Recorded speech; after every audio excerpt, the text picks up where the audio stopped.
This episode is sponsored in part by PTZ Optics. Why hire a camera operator when the control is in your hands? Visit ptzoptics.com for more information. And by NewTek, makers of the TriCaster TC1. Stun your viewers, not your accountant. Visit newtek.com for more information.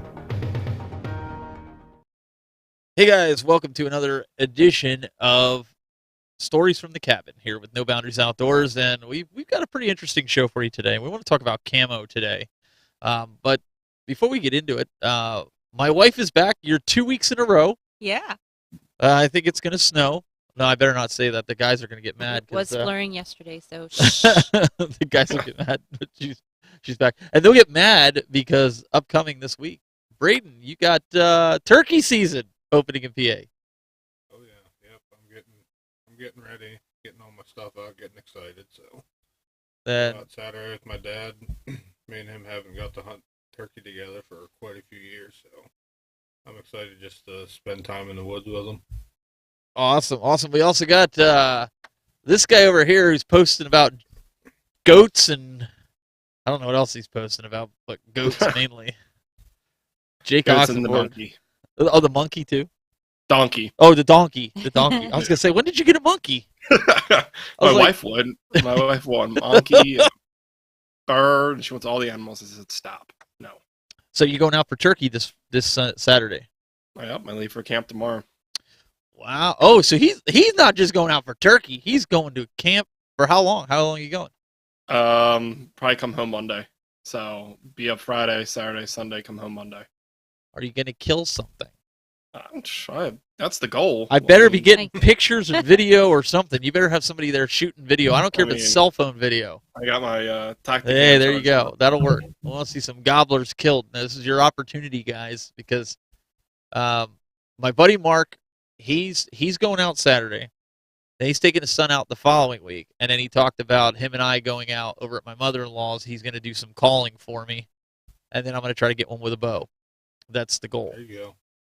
So I can be patient because I've only gone out turkey hunting once, and I've already gotten to the point where to kill it with a bow, I can't use the mouth call.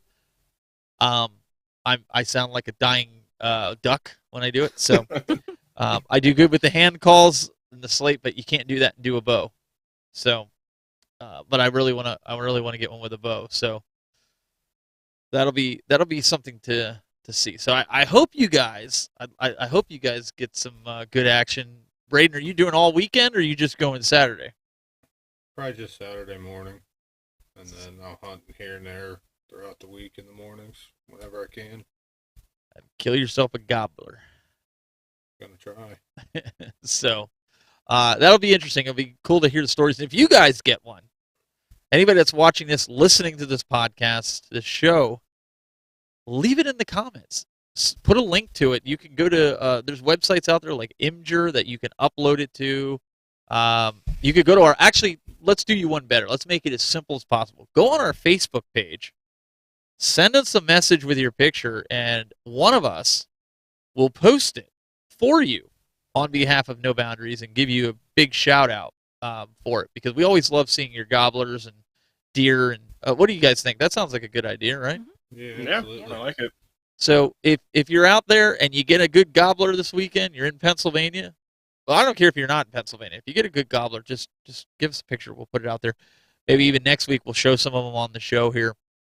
But I wanted to kind of do an update. I was talking to the guys off air, if you will, and we were talking about, if you guys remember a couple weeks ago, I ordered that buck hut. Yeah, I'm still in deer season, okay?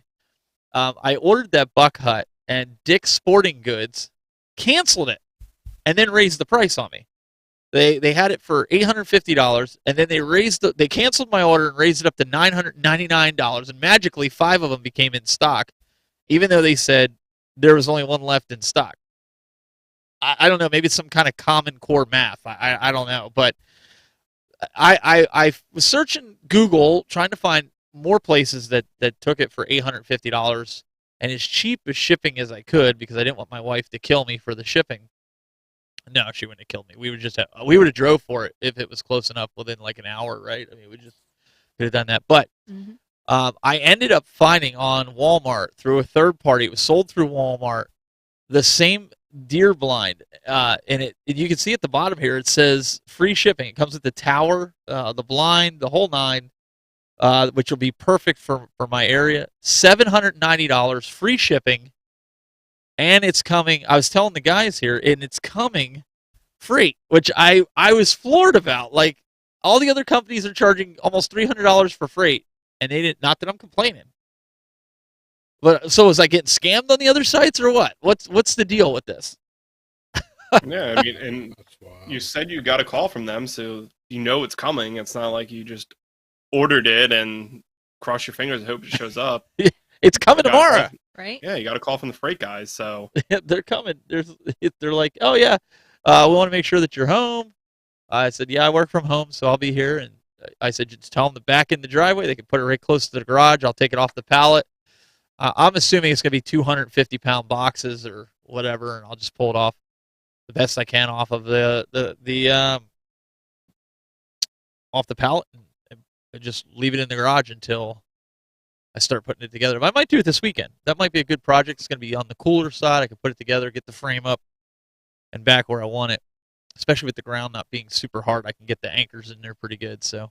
Right. So that's been my week. I just thought it was interesting because it was only a couple of weeks ago we were talking about it, but I really wanted this for deer season coming up because this one still needs to kill the deer, I know. and there's enough room in there that you could kill a deer out of it, and I could film it. That's the goal, but you have to be able to pull back and shoot. You can't be afraid to like not shoot. Yeah, Dominic's Santa in the chat room here. We're gonna pull that up here. He says it looks like a nice blind. It is. But I'm debating though. They tell you to take it off over the off season, the actual blind part of it, and leave the frame. Do you guys think like this time of the year, since there's no more snow, it'd be all right to leave it up all summer with it on, or would you not, or would you wait till like July or August to put it on and then leave it on till like December and then take it off? I mean, I don't think it'd probably hurt to put it on now. yeah, I'm just wondering how if like water will pool at the top, then you'll get like the fabric sinking in. I don't know how that would go because I know my parents have a like a pergola cover for theirs, and just the way the slats go across the top, water sits in between the grooves, and then it's like stretched the fabric out. So that would be my only concern, depending on how the roof's constructed. If it's one solid sheet with cross members and everything, it'd be fine. There's a little gully in there where water could sit. My fear is water would sit there and kind of stretch the fabric out. So I'd have to go out like every time it rains and just pop it off. Yeah, or it's like maybe slide like pool noodles or something across the top to We'll on the that opposite picture way. back up, Steven. Oh yeah, we can pull that picture back up. So I'm curious on your pool noodle idea, and here Looks like an arched roof, so I think you might be all right. Yeah, it's like I said, it's hard to tell from that angle if there's like in the middle if it could sink at all, or if there's like the wire, like if it's up higher, kind of like a tent. Yeah, well that's what I'm up not like sure. I'm not sure. Dominic says, can you treat the fabric with anything? That's a good. What about Scotchgard? They say it's a really thick fabric. They said it's thicker than what a traditional blind Yeah, if it's would be. anything like the muddy my buddy has, that muddy he has is a really thick canvas fabric. So, Well- like I said, we put his up archery season, took it down in January. So, but but your Millennium, it should probably have good like metal brackets for your roof framing. So I think you should be all right if it's the same concept as the muddy, which I think it is. But My big fear is if bees get in there some way, somehow, Yeah. and they build like some kind of nest in there. But it looks like it's pretty solid, tight shut.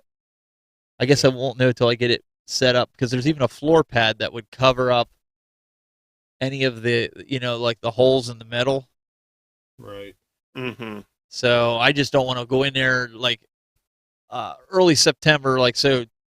The last week of September, I think, is archery season for us, and then October, that's still bee season. So you go in there and there's a big hacking hornet's nest in there or something, or paper wasp nest. I'll send Aaron in first. Oh yeah, sure. There you go. Yeah. You don't mind, right? Sure, not at all. Dominic says you can get that deer. That's what he said right there. He says you can do it. Get that deer.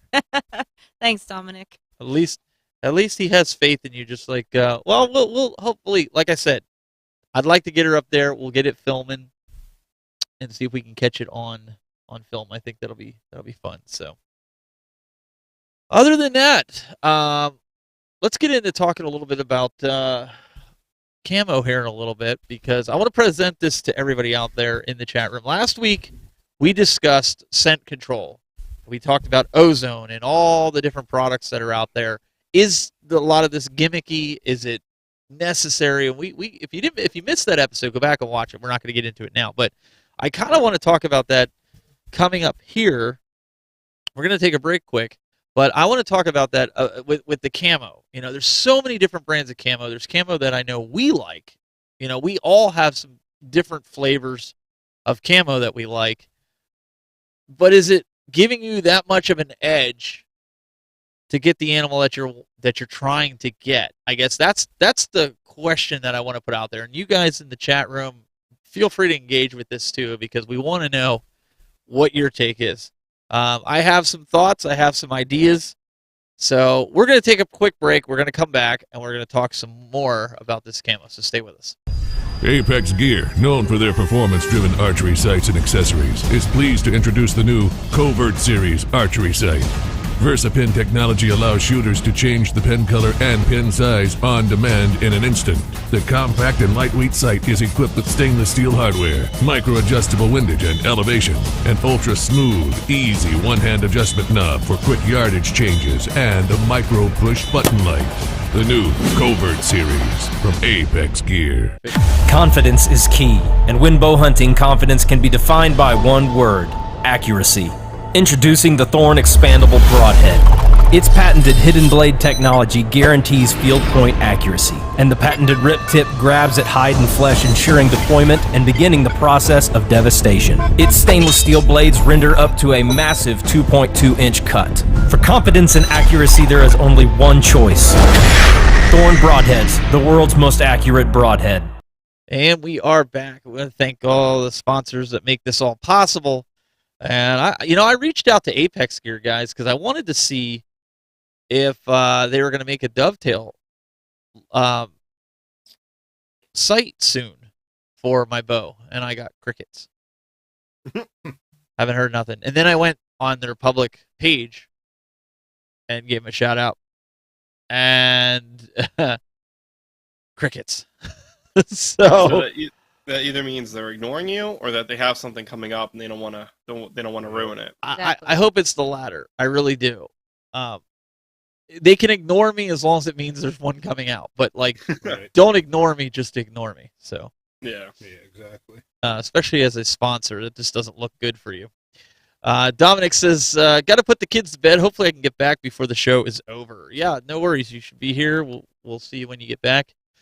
All right, guys, I want to talk a little bit about this camo business because we talk with a lot of different people, and a lot of different people have different views and different opinions of camo. And Braden, why don't we start with you and your thoughts on this?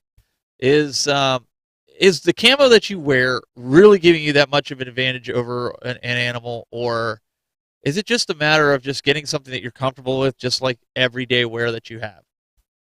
Right. So I think to an extent, it doesn't matter what camo pattern you run, you're going to get a little advantage in the woods, especially if you're in a tree. But am I going to say that you have a full 100% advantage over camo? No.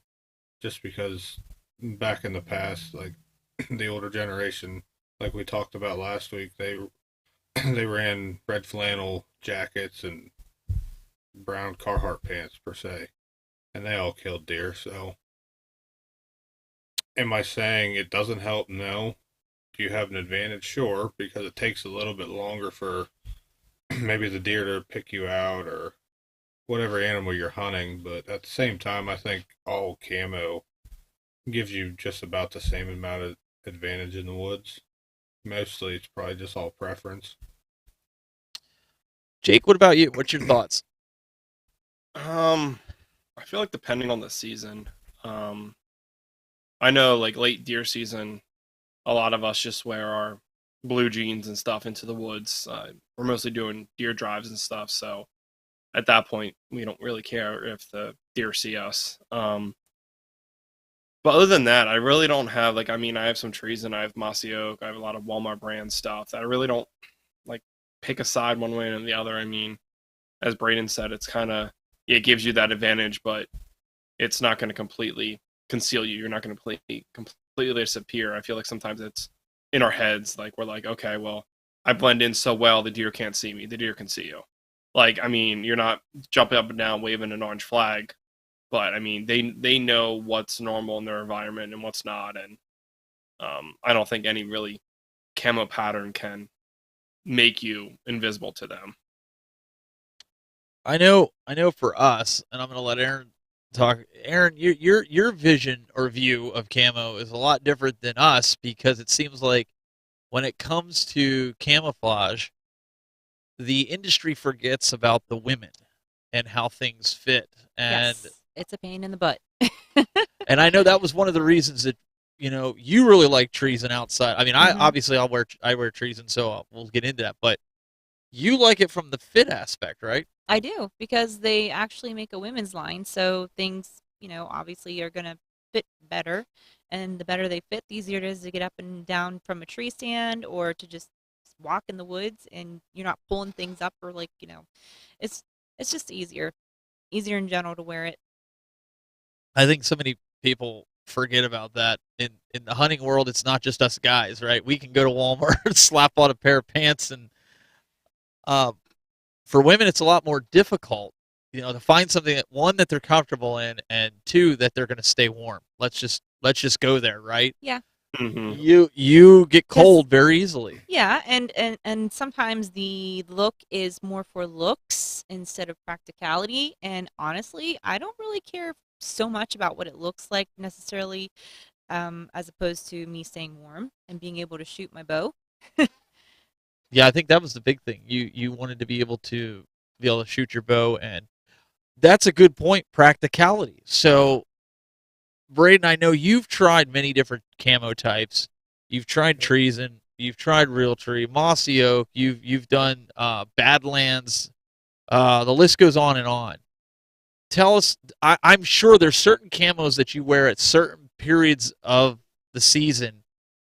Talk to us a little bit about why that is. What are they looking for? What are you looking for in that camo? Not necessarily the pattern, but what are you getting out of that camo?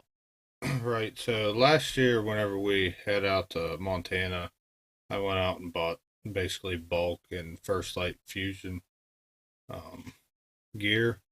I got jackets, pants, base layers, everything. And everything I read up on, and even my buddies that had it, they said First Light's base layers are next to none. You know what I mean? Like the base layers are just so incredible and super warm. So that's main. And I thought First Light camo is pretty cool, and I like to get different camo every year. Just I don't know why I'm sort of Impulse a gear buying. geek. Yeah, I'm Impulse like a gear geek whenever it comes to that stuff. But no, I will say like First Light stuff, super comfortable, fits pretty true to your size. Whenever they say it's true to size, they're pretty spot on. Super quiet, flexible, and 2 weeks out in Montana, like we were busting through brush, busting through briars, everything, and I don't have any complaints with my stuff. I bought a puffer jacket from them, and it was one of them. You know how puffer jackets are, that material that feels cheap. You know what I mean? Yeah. Has a down comforter. Right, yeah, down coat basically, and probably the best money I spent from them by far. I mean, it's super lightweight, folds up. You can fold it up and pack it into your backpack for if you're hiking in or whatnot. It packs in nice and small, and then it's super warm. And there were days I wore it through the briars. I mean, I'm walking and I hear it. I'm like, yeah, this thing's gonna be tore up by the end of it. And it held up really well. Am I saying I don't have a few rips in it? No. But did it perform better in the briars than I expected? Absolutely. So I think First Light's my favorite by far right now. Like I said, I have a jacket right here, but like I said, it's super lightweight, quiet. I mean it. Now you wouldn't wear that around here though, right? You would just that's just Western. No, so I wear that around here archery hunting. Yeah? Okay. Depending on how cold it is, but like if it's warmer now, I'm not gonna wear it just because that stuff's really warm. But no, the pattern blends actually really well with during fall. But yeah, and then I also have for a couple years ago I was running Badlands a good bit. I have their pants and their jackets and whatnot. Like I said, another one of them companies patterns. I mean, the camo pattern's cool. You can't say it doesn't look. Oh pretty no, cool. I was checking it out too, but again, Yeah, it seems more westerny, right. like Yeah. And mountains. like I said, it doesn't look like it would blend until you like if someone would take a picture of you in your tree. Like it actually Yeah. blends really well.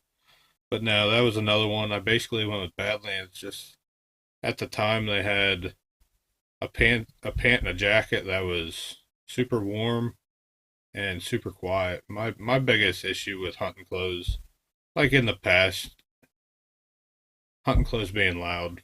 Yep. Whenever your legs rub, you hear that swishing noise, and I try to get away from that. So that's why I went with Badlands originally. I found it was super quiet, super warm. Another really comfortable brand. So those are mainly the two I run nowadays.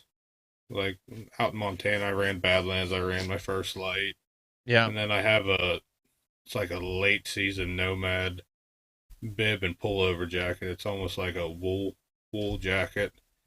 Like I said, that stuff really warm, but it's not something you want to hunt in just because of the bulk during archery season. I should say. Sorry.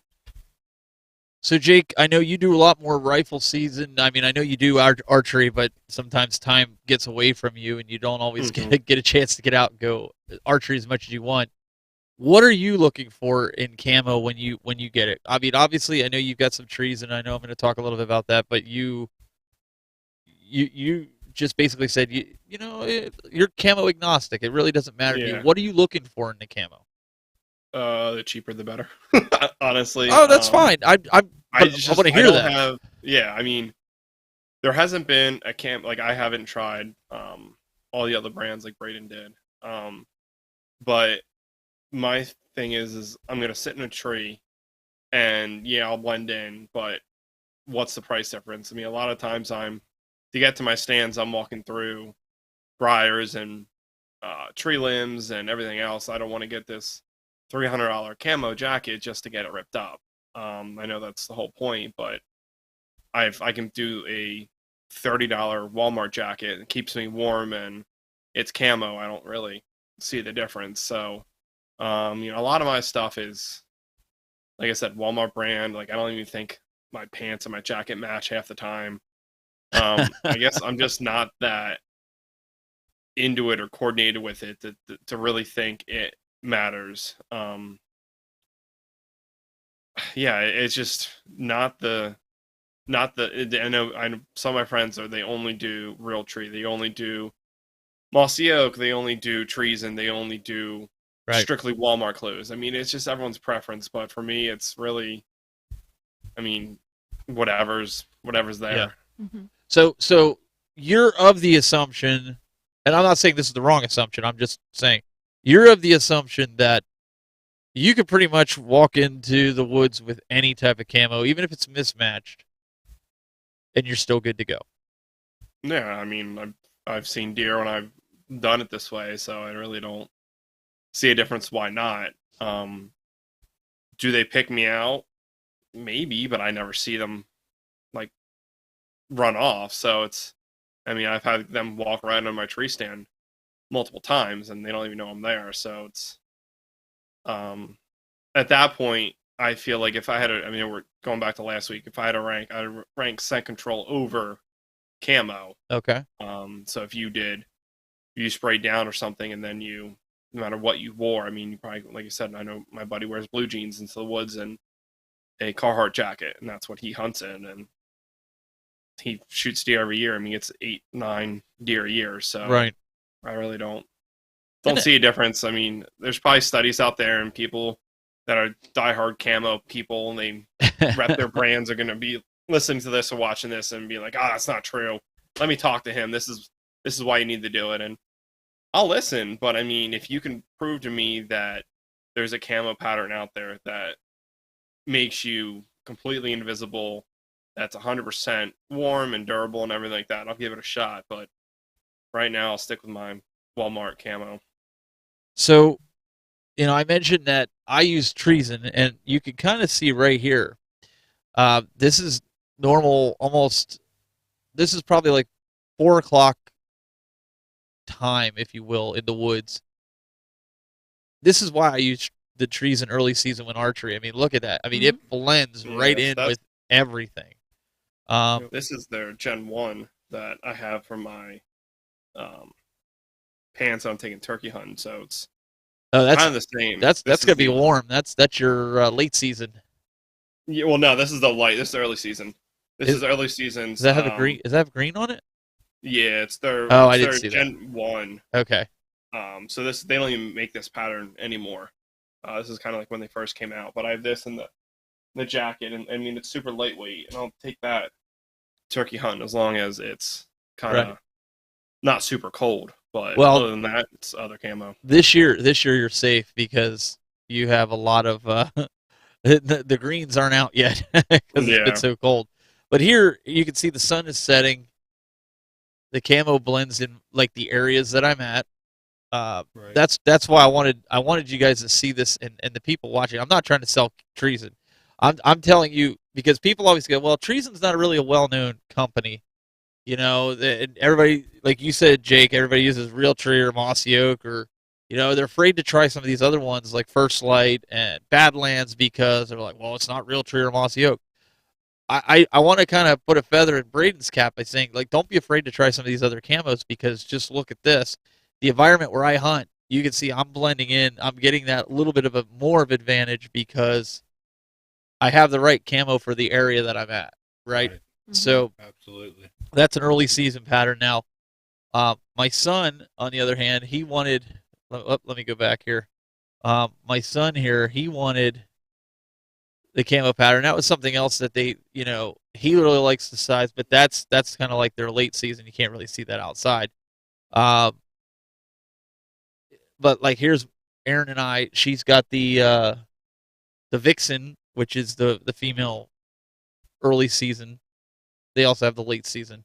But you can see all the greens and stuff behind you. It really blends in. And here's us walking through the woods at that time, carrying our bows. We're really, like, besides her hair and like the faces and stuff, you're pretty well blended. There's no editing with this photo. This photo is raw and taken. Her sister came in and took it and just had us walking through the woods. Here's where it's more like daylight. You can kind of see it's pulling the greens out. It's blending you into the background. That's one of the reasons I really like that particular brand. Now, with that being said, I shot over a doe's back this year, going up into the stand wearing that. I had my Ohio State pants on, bright red as red could be, black shirt. I think my hat might have been the Ridge Reaper camo from Under Armour. I do like that camo pattern. So that was. I do too. So I literally that night I shot over a doe at 20 yards with that, and that was my fault because I didn't practice a lot that year. This was last year. So I purposed to make that better this year, and I got the crossbow out and ended up killing one later. But my point with that is, okay, this is a wide open tree stand. It's 15 feet in the air because she doesn't like to go up to the high ones. literally in our backyard. It's literally in the back of the property where we have a food plot and everything like that. I had Crocs on too.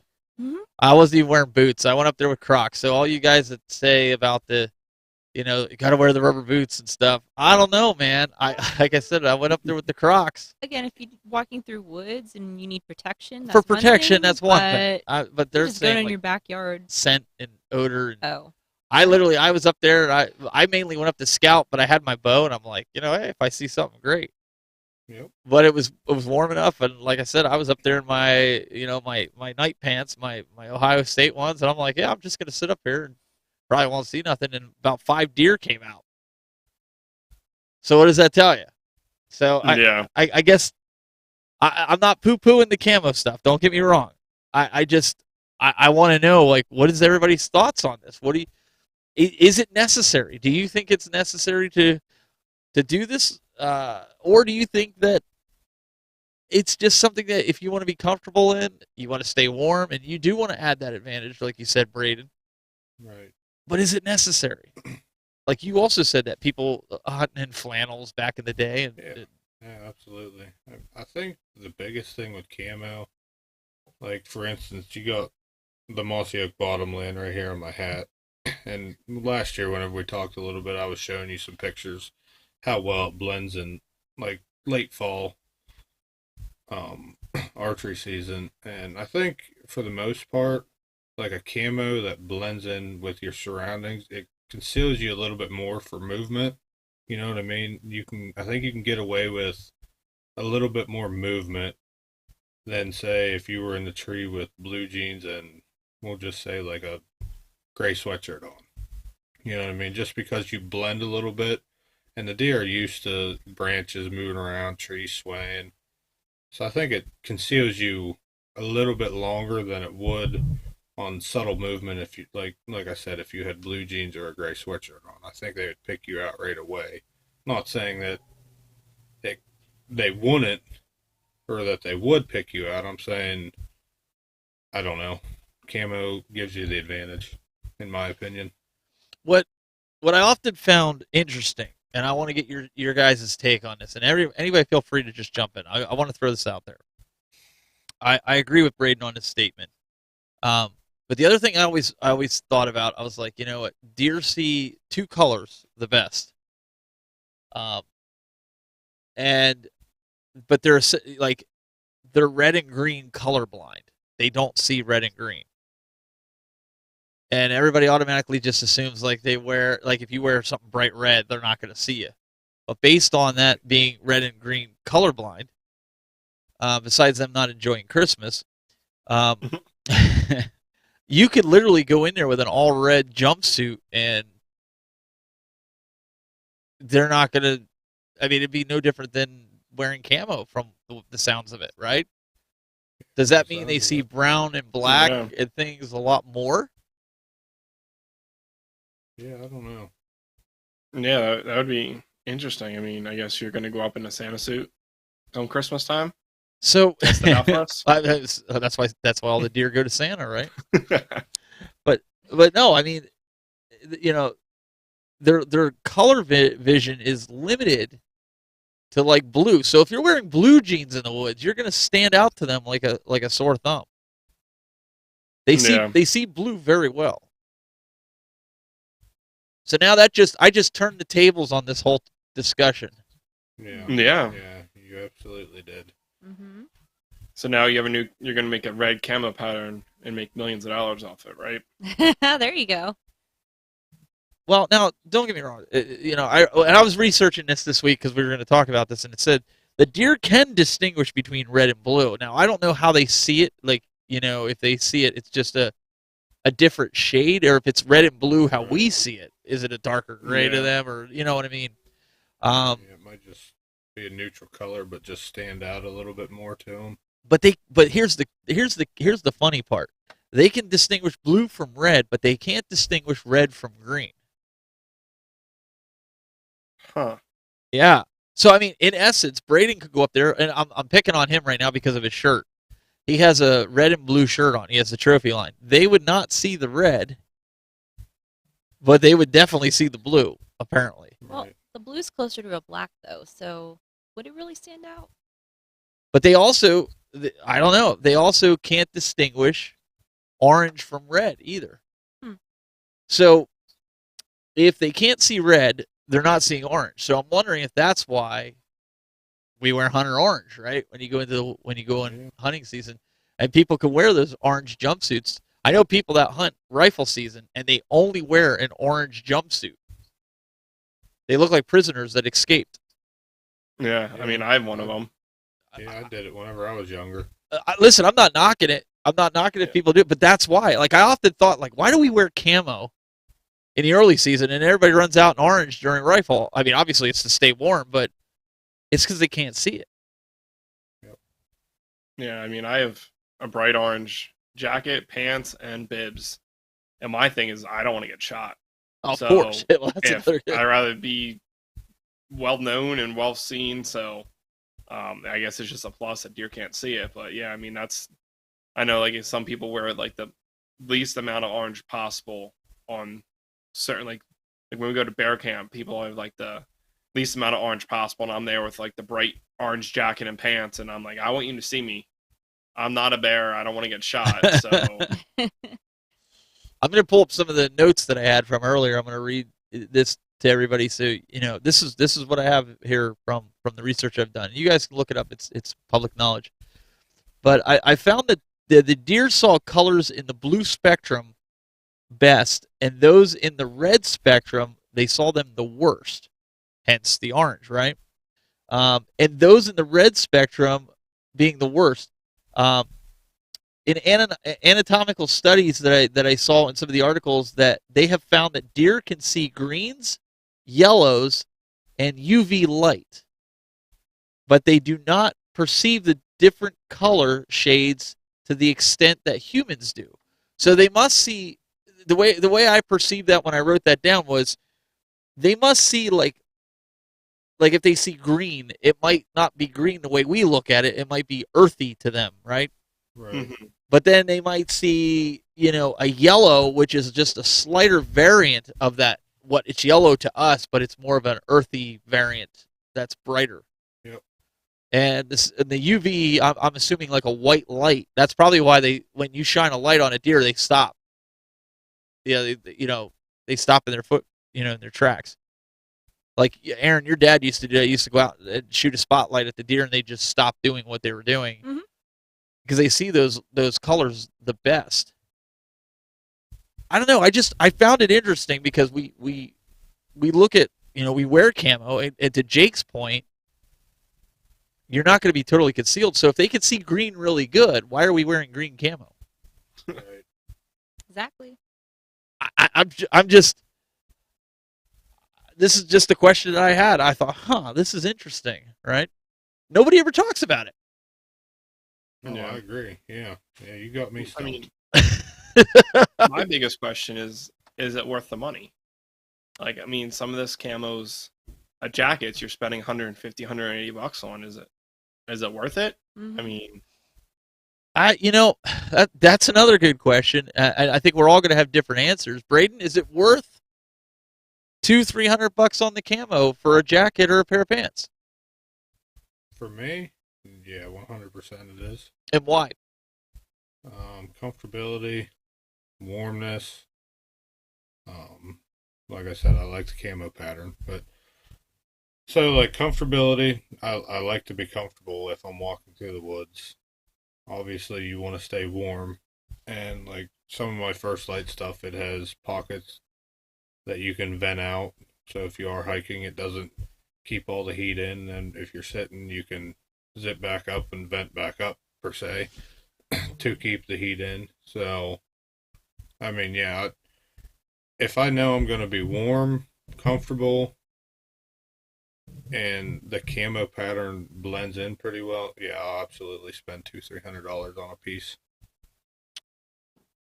Aaron, what about you from the perspective of we talked about how women, they want ones that fit good.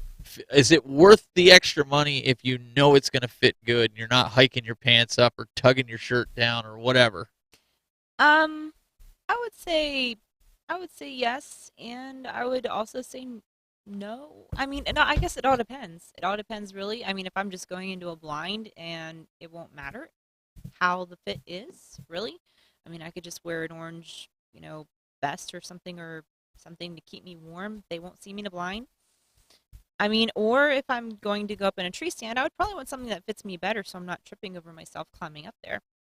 So, Yeah. I think for me, I'm kind of on the fence. I like the idea of like you get what you pay for, right? And one of the things that I found with the cheaper camo from Walmart, and I'm not putting anybody down out there who goes out and buys because that's all you can afford or that's what you're affording. Please don't take it at it. Don't write hate mail in. Be like you just have to have these name brands. What I've found is the cheaper brands from Walmart, and maybe Jake, you can attest to this. Eventually, you got to wash your clothes. I mean, let's just face it. You're not just going to run a ozone, and most people don't have ozone, right? They're spraying down. Mhm. They're also washing their clothes with like no scent laundry detergent. The problem that I've seen with cheap Walmart clothes, like I had in the beginning, is they fade, and they fade to the point where they thin.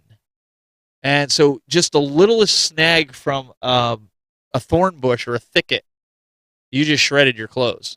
And then you're buying 2-3 pairs of pants every season, which tallied up to almost $100. Mhm. You could have just spent $80 on a really good pair of pants that didn't fade, that had like magnetic pockets instead of zipper pockets. So the Braden, you said quiet is key for you. Spot stalking out west.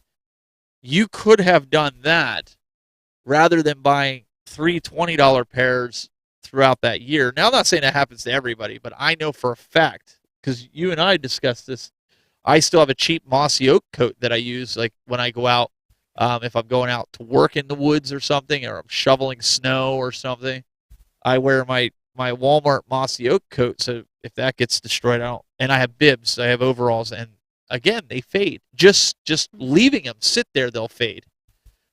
Yeah. That's a problem that I have. Yeah, I mean, I'm notorious for washing my clothes maybe once beginning of the season, and that's it. I mean, my clothes probably smell towards the end.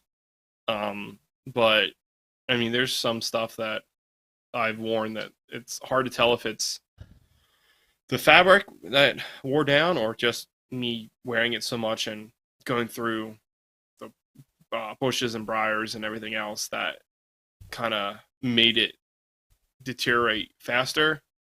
But I mean, that's definitely one thing I'll have to look at now that you said it, to see if any of my stuff is, because it's older. I mean, some of the stuff I bought a whole, like 3 different jackets last year because they were on sale. I think they were like $10 each when they closed down hunting stuff and they had the sale. And I mean, I'll wear those jackets until I need new ones and then retire them. So I usually just get 1 year, probably 2 years out of my Walmart stuff. And like I said, if I spend $30 every 2 years, I mean, it may be worth it to upgrade and buy a little better pattern and a little better quality stuff. Yeah, I mean, I have a hard time with like Sitka. Sitka's a very expensive camo. Yeah, Um, can't. Oh yeah. But when I look at my treason that I've had, and I'm sure you could say the same thing about First Light, Braden, but I've had that for 6 years. We've had it for 6 years. You've had yours, Aaron, for 6 years. Mm-hmm. And it's still as bright as it was the day that we got it. And it's still all in one piece. Now, on the ankles and stuff, is there some pulls in the fabric from thorns? Of course. Everybody's has that. Or like if you get those briars that stick fast to you, I forget what they call them, but you end up pulling them off your socks all the time. They look like little balls. Yeah. Little burrs. Yeah. Burrs, yeah. Mhm. Like you Right. get those. That's to be expected. You're gonna have that. But I guess I don't want to be. It's kind of like when you buy your kids Payless shoes, and I get it if that's all you can afford at the time. But if you go through and your kids are actively outside playing, and you're buying 4, 5, 6 pairs of sneakers every year at $20 a pop, you should have just bought them the $100 pair, and they'll have them for a year or two. You know, I guess that's where my mind goes. And maybe I'm wrong. That's just the way I think. You know. Yeah. So we're going to discuss this. We're going to wrap up this discussion when we come back. We're going to take a quick break and come back and let this sink in a little bit. We'll see if what do you guys think? Leave a comment below. Let us know what you think in the chat room. Is it worth buying expensive camo? Is it not? That we want to hear from you. Stay with us. We'll be right back.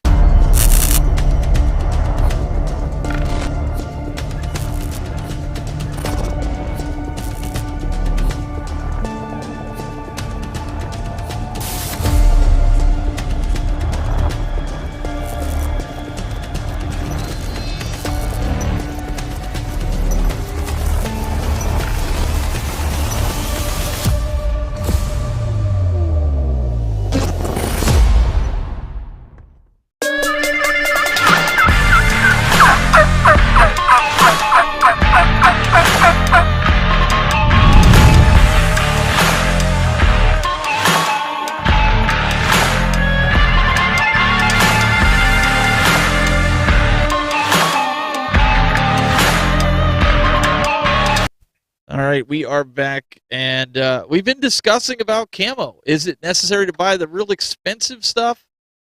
Is it better to buy just the cheap stuff?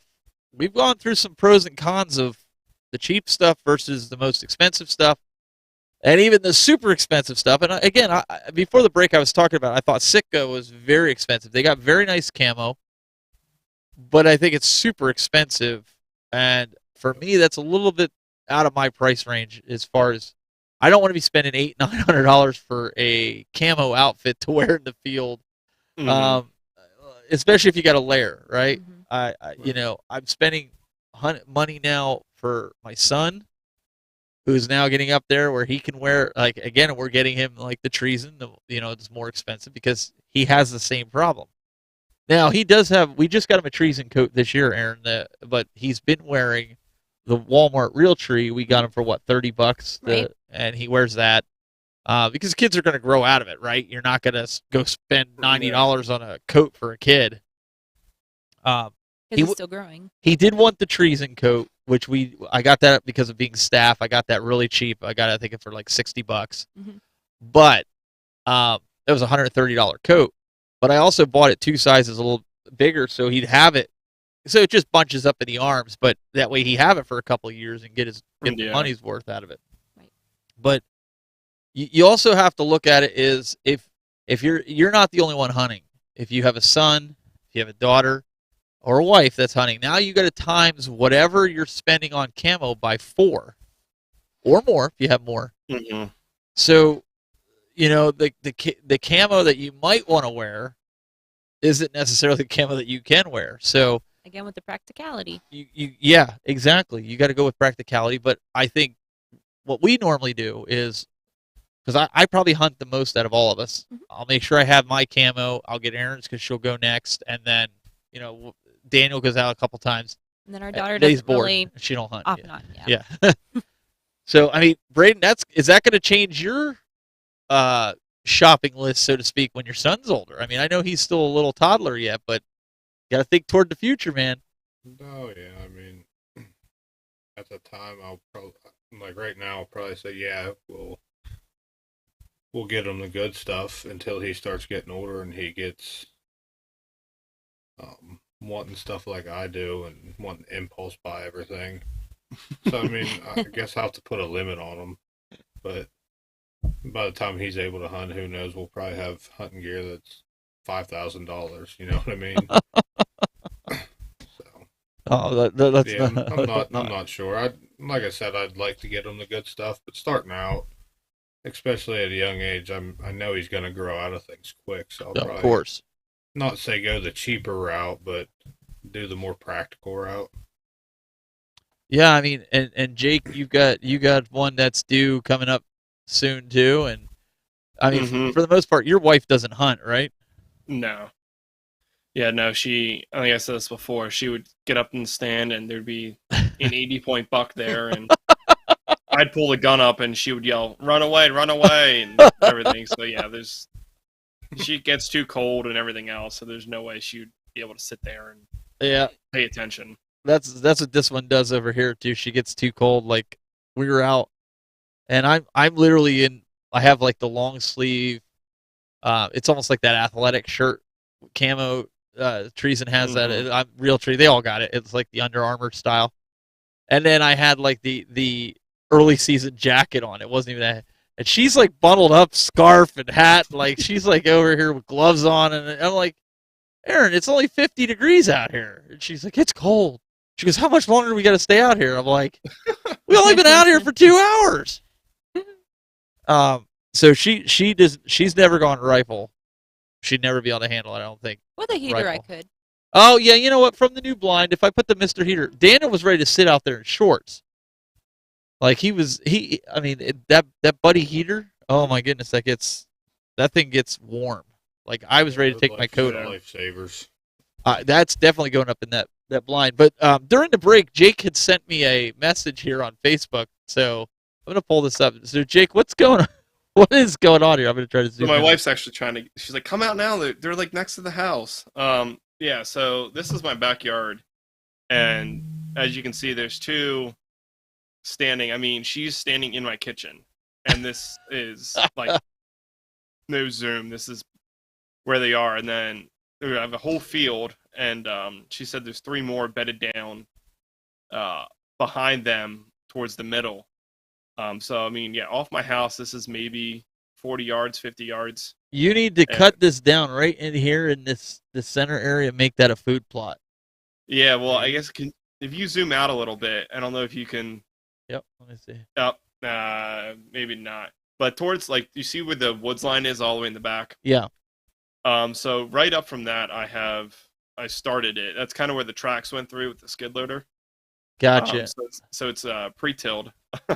But yeah, I'm making a food plot there once I get all that situated. I don't know, man. This looks like a crossing pattern. I don't know, Braden. What do you think? I would personally throw a plot in there. Yeah, and that back little finger there. Yep, and the back finger, so that way you have Some on each side. Illusion, but have feed right there too. Oh yeah, I put a corn feeder or something back there, man. That might be a highway for these deer. If they're bedding down there, man, you could 40-yard shot, man. I jumped a few of them one time, walking in, and there's times that like this, and it's like during season, I'm like, I could usually just like sneak around my house and shoot, but I'm like, is that fun? Like, Yes. I don't know if Yes. that's fun. we do that at our house. Just saying. It's like if it was like a big, like a monster buck, I think I'd do it, but I haven't shot any does on this property. I've been here 4 years now. Because the 1 year, one of the guys came and killed like 7 or 8 does in a day. And Dang.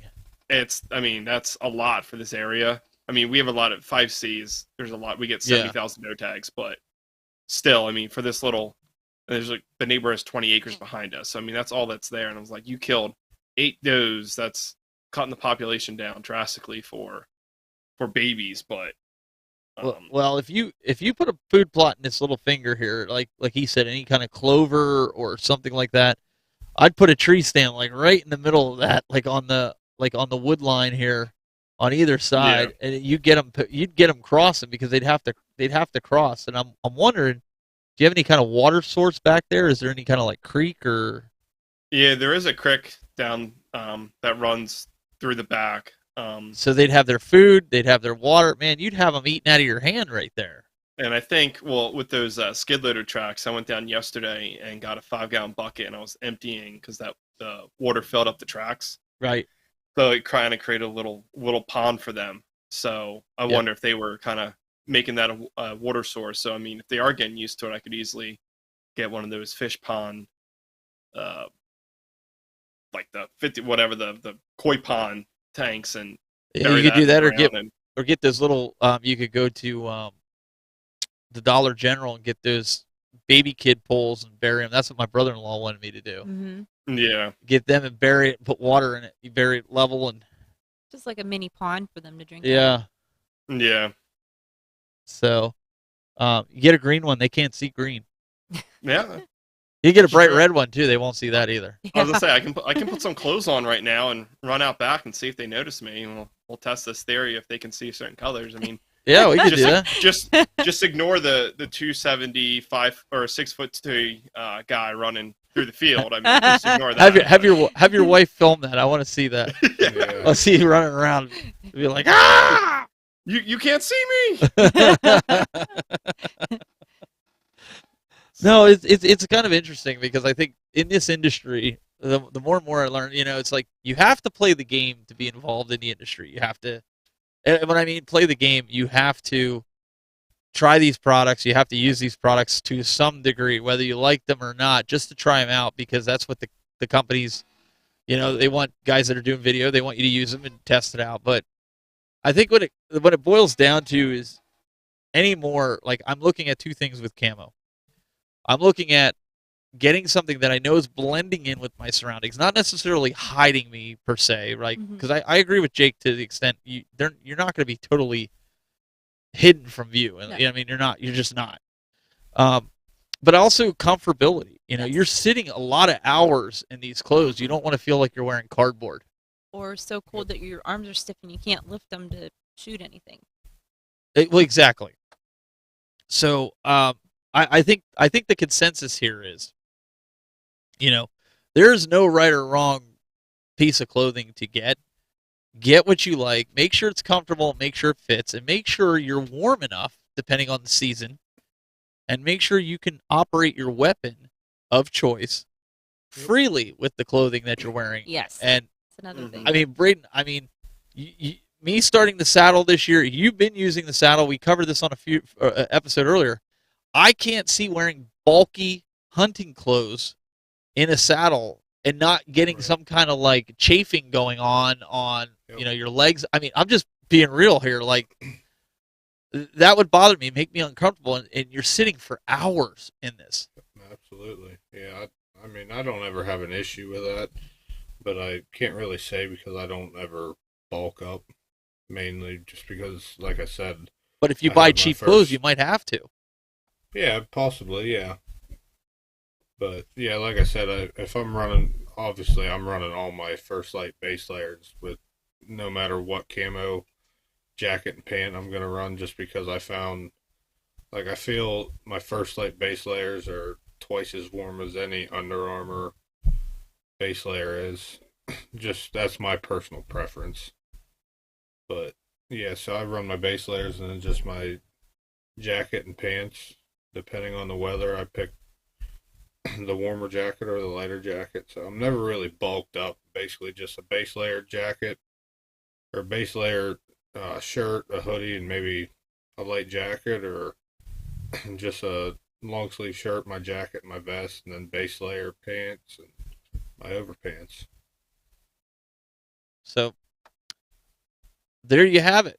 I'll be interested to see. Hopefully, we get some people that leave comments about their experience and what they use as far as camo. Because again, guys, we are not experts. We're not professionals. We're just talking about our experience and what we do through this journey. And we're taking you guys along this journey as just real hunters, man. Like we're not TV superstars like some of these guys that'll sell you anything. I think that's the biggest thing. We want to be. We want to be real. Like we are, like I said, I'm on staff with Treason. I like their stuff, but I like it not in the sense of like, oh my gosh, it's going to conceal you better than any other camo. Right. I don't believe that. I like the camo. I like what it represents. I like the people. Mm-hmm. I love the owners. I mean, it's an ecosystem, if you want to call it that, family, whatever.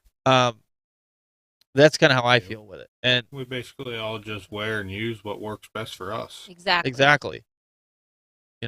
Just like Trophy Line. You love Trophy Line. You love the owner. You like everything about the products. But at the end of the day, a saddle's a saddle. Depending on how it's well built, that's what you got to look at.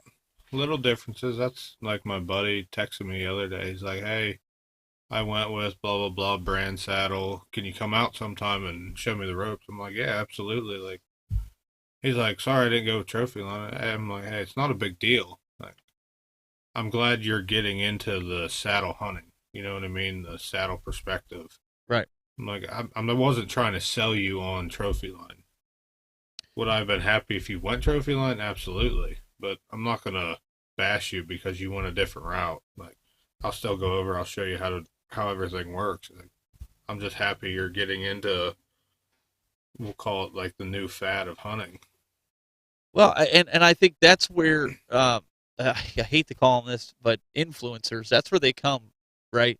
I think people get the wrong idea when it comes to influencers. Influencers are supposed to help influence you on certain products because they have the experience with other products that have failed. Yep. And they don't want you to waste your money on something that's going to cause you to fail. Exactly. Yep. So when I influence somebody like with the broadcasting or the gaming scene, I'm like, I own it. Do not buy it. Okay? Yep. We were just talking in pre-show about the PlayStation VR versus the Oculus. You know, if somebody came to me and said, well, which VR should I buy? You should buy the Oculus. Why? Because it's a better system. Now that I have them both and I can compare them side by side for the same price, buy the Oculus. So that's what you need to figure out from the influencers that you're listening to. What have they used? Why are they choosing? There's a reason they're choosing this product over the 10 other products because they've tried them, and there's a reason. I'm sure if we asked Braden, we had the time, Braden could go through every piece of clothing and tell you camo pattern, what he doesn't like, and what he does like with certain ones. I could tell you the same thing with mine. Jake could tell you, and my wife could tell you just based on, because we all started buying, with the Walmart stuff. So that's what we're saying here. You got to find something. I hope that's what you take away from tonight is find a camo that works for you and conceals you the best as possible where you hunt. Find something that's comfortable. That's a big thing. Find something that you can sit all day long with that's comfortable. Find something that's quiet. And most of all, find something that keeps you warm if you're in that late season and keeps you cool and dry in that early season. That would be my suggestion to everybody. Do you guys agree with that? Yes. Yep, absolutely. And like I was saying, like, yeah, I'd say this camo works for me, but my body might be a little warmer. So it's not always necessarily what works for me is going to work for you. That's right. And that's mainly why I have so many different camo brands and clothing. Just trial and error. You know what I mean? Trial and error. I bought it. I like this aspect of it, but I didn't like this aspect of it. And then the following year, I got a different pattern. Oh, just level with us. It's all impulse buy. Some of it is, yeah. But hashtag impulse buy. Yeah, but for the most part, like I was just saying, like there's aspects of every brand that I don't like. Like First Light, I love everything about it, except my tops aren't long enough for my liking. You know what I mean? They're not long enough. They don't ride down my back long enough over my butt. And that would be my only complaint with First Light. Everything else I love. Yeah, I don't think there's anything perfect, and there's things that I don't like with Treason. Like I don't like their gloves. I think they're made too cheap. I rip a pair every year. Every year I go through a new pair of early season gloves. I think they're too cheaply made. They rip at the seams and the stitches. And how many times have you sewed my early season gloves? Yeah. So there you go. So I agree with you. There's something that we all could say that we don't like about a certain company, but ladies and gentlemen, it's that time. We got to wrap this up. You guys can check out Jake over on Instagram.com/OxenChevy and see all his donkeys, his goats, his Amish people. I mean, you name it, he's got it. Maybe ducks will show up next, or monkeys. Monkeys. I guess my wife would like that. Lions, tigers, and bears. Jake's Zoo. You should start an Instagram. Jake's Zoo. Jake's Zoo. It'll go viral. I'm calling it now. Also, you can check out Braden over on Instagram.com/Braden07 and then over on TikTok. I'll let him tell you that one because I always mess that one up. Yeah, just Bray, BRAE_Bray077. You guys can check it out. He's always posting videos and things on Trophy Line as well as other things in the hunting world that he likes to show off and that. And then also my wife, you can check her out, Instagram.com/Keystone Huntress. You can see she probably hasn't posted in a while though. Probably not. Slacker. Hey Jake, where's your bow? Nowhere. What bow? I don't see anything. Yeah. Bow, yeah. I see a few shotguns. I don't see a bow. Yeah, move a little bit to your right, a little bit, just a little bit. Let's see. Oh! What is it? Oh, there it is. Same place it was last week and the week before. Yep. We should do another Instagram. Where is Jake's bow? Hashtag where's Jake's bow? Guys, you can also check me out. Instagram.com/NBOSteven, or you just go to NoBoundariesOutdoors.com. We post videos, these episodes, but I'd really like you to go to YouTube and subscribe. YouTube.com/NoBoundariesOutdoors. We also have the podcast where you can listen on your way to work, so you don't have to see our ugly mugs. You can listen. I mean, we could probably keep the camera on air the whole time, but at least if you just want to listen to us, you can download us and listen to us on your iPhone, your Android device, wherever, or watch us on Roku and Fire TV. But we'll be back next week. We're going to talk some more hunting, fishing. Hopefully we got an update from these guys. Maybe they get some gobblers this weekend. That would be really nice to talk about next week. So Hopefully. hopefully we'll see you guys next week for more Stories from the Cabin.